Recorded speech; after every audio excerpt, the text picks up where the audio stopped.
ഓണന്തുരത്ത് government LP സ്കൂളിൽ നവീകരിച്ച class റൂമുകളുടെയും കെട്ടിടത്തിന്റെയും ഉദ്ഘാടനം നീണ്ടൂർ ഗ്രാമപഞ്ചായത്ത് പ്രസിഡന്റ് VK പ്രദീപ് നിർവഹിച്ചു. എല്ലാ കാര്യങ്ങളും സ്ഥാപിച്ചു കൊടുക്കുന്നതിന് വേണ്ടിയുള്ള ഇടപെടലാണ് ഭരണസമിതി തീരുമാനിക്കുന്നത്. അത് തീർച്ചയായിട്ടും ഞങ്ങളത് മാറ്റിവെക്കുന്ന ഒരു കാര്യമല്ല. കാരണം ഏറ്റവും പ്രധാനപ്പെട്ട ഒരു കാര്യമായിട്ട് തന്നെയാണ് ഭരണസമിതി ഏറ്റെടുത്ത് മുമ്പോട്ട് കൊണ്ടുപോകുന്നത്. ഒട്ടേറെ വ്യത്യസ്തതകളുള്ള ഒരു സ്കൂൾ തന്നെയാണ് നമ്മുടെ ഈ ഓണന്തുരത്ത് LP. കാരണം മാറ്റങ്ങൾ അനിവാര്യമാണ് എന്നുള്ള കാര്യം നമുക്ക് എല്ലാവർക്കും അറിയാം. കാലങ്ങൾ മാറുന്നതനുസരിച്ച് സ്കൂളിന്റെ സാങ്കേതികപരമായ മറ്റുമായിട്ടുള്ള കാര്യങ്ങളൊക്കെ മാറിപ്പോയെങ്കിൽ കുട്ടികളെ അത് ആകർഷിക്കാൻ പറ്റും എന്നുള്ള കാര്യം.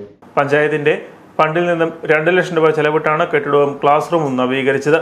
ചടങ്ങിൽ school PTA president Ranjith Raj അധ്യക്ഷത വഹിച്ചു. School headmistress Ruby K Ninan, വിദ്യാഭ്യാസ standing committee chairman PT Babu, മെമ്പർമാരായ M Murali, MK Sasi, school senior assistant Naseera തുടങ്ങിയവർ പങ്കെടുത്തു.